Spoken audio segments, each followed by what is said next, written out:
Hello, welcome to the Quicksilver Adventuring Company.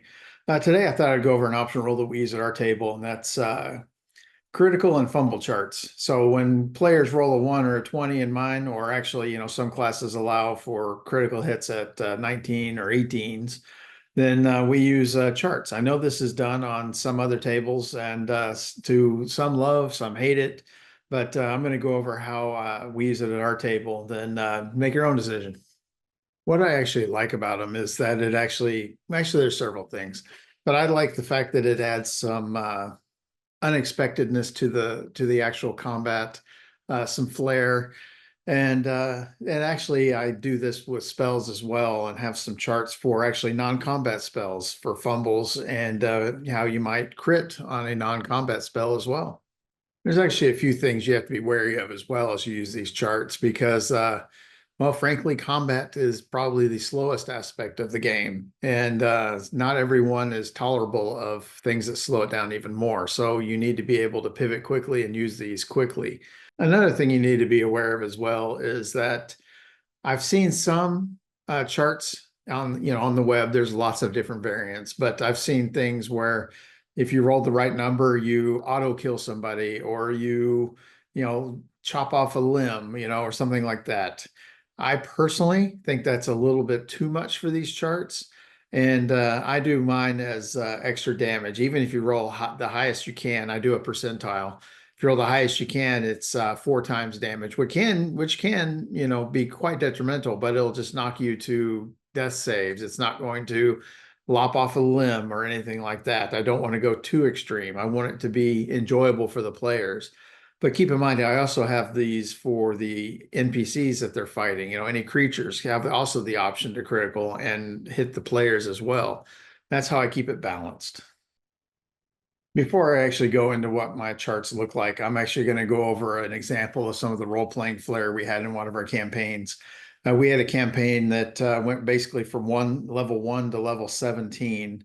And one of the characters, yes, Flash, I'm talking about you, actually went that entire campaign with doing some fairly impressive things. And I don't know how, but for the 2 to 3 years we played that campaign, at no point until level 17 did any of the other parties see any of these incredible feats. It was just luck of the situation, but everything he did that looked impressive, it happened at moments where the party was not looking.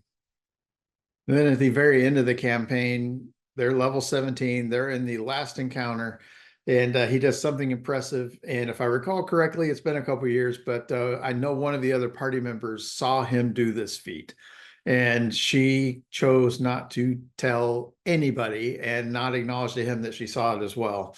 So that ended that campaign quite on a humorous note.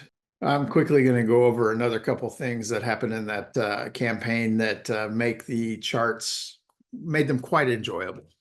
The first thing I'm going to share with everyone is something that happened to Flash, that he rolled high enough on the chart that there is a roll that actually causes you to roll every round for the next few rounds and have that effect take effect that round.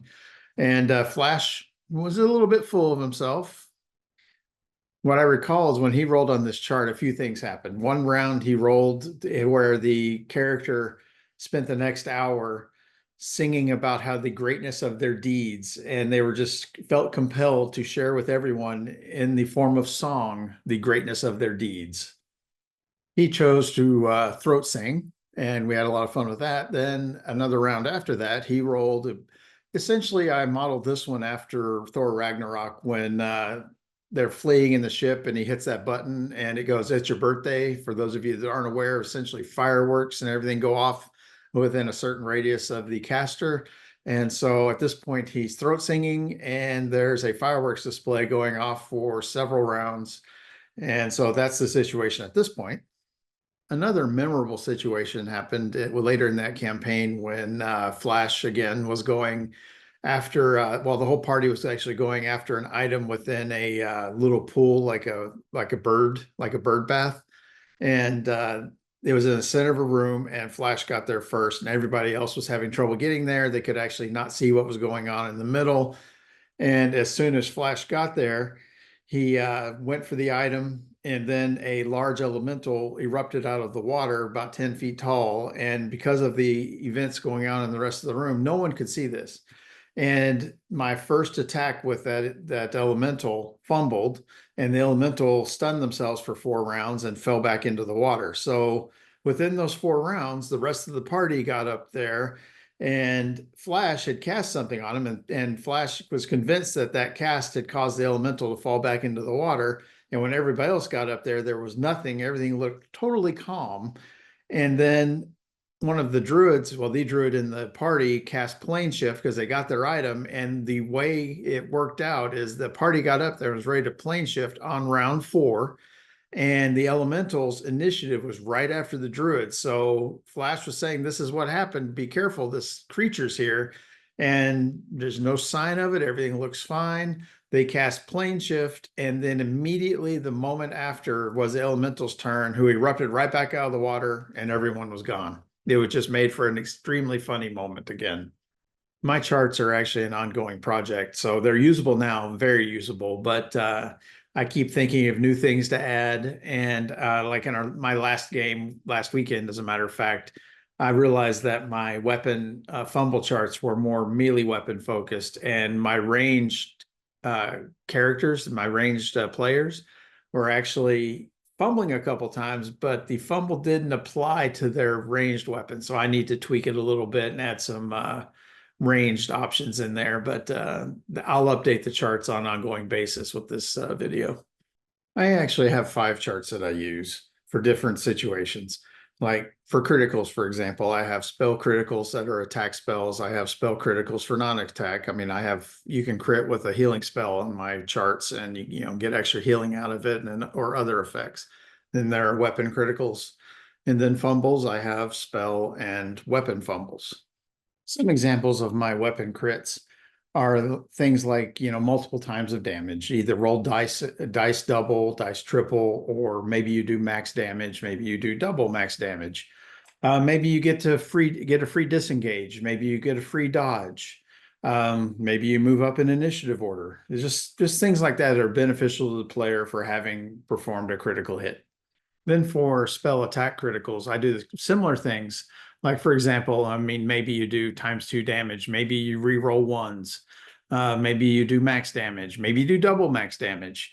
I use spell points. Maybe it costs fewer spell points. Maybe it costs no spell points. If you're using the spell slot system out of the book, maybe you could cost a level 3 spell slot. Maybe it only took a level 1 slot to actually cast this spell.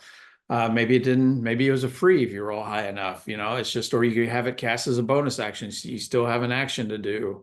Then for non-lethal spell criticals, this can sometimes need some input from your dungeon master. So DMs, if you're going to use this, be aware that you may have to help with some input or help define what's happening a little bit more than what's in the verbiage, because the spell lists that are non-lethal are, quite varied. So, maybe it costs less spell points. Maybe the duration's doubled. Maybe concentration is no longer needed, and the caster gets to decide when it ends. Just there are other effects that can happen. Then for weapon fumbles, it can be something as simple as you slipped on something, you have to make a DC dex save or fall. You could automatically fall. You could throw your weapon like it's a longsword. You accidentally throw it 10 feet. It could be that you swung wide and you didn't realize there was a chandelier there, a bookcase, chair, and you've lodged your weapon into a piece of furniture in the area, maybe the ground.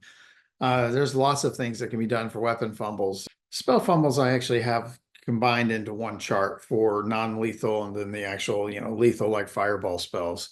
And so sometimes when you cast this, maybe you do accidentally set up a fireball. Maybe it's a delayed cast and the spell you want to cast still goes off, but maybe 2 rounds later.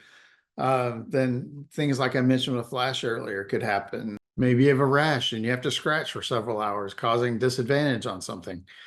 The point is that you can have a lot of fun with this and add that level of unpredictability to the game. And what I do is I have players that roll a 1 fumble and players that roll a 20 critical, unless you're one of the classes that actually have an improved critical. So maybe a 19, or some can get down to an 18. But those improved criticals are there. And then also this works for your NPCs as well. If they roll a crit, then they roll a crit against the party. If they fumble, they fumble. It's game balancing in my mind is that it's equal footing for everyone. For us, this adds memorable moments to the game and a lot of fun. And if it's not right for your table, then it's not right for your table. I hope you find this useful and try it at your table. It's a lot of fun for us, and I will make the charts downloadable in the description, and I will update them periodically as I tweak them. But if you like it, feel free to hit like on the channel and hit subscribe. I'm going to keep coming out with more content, but thank you for watching.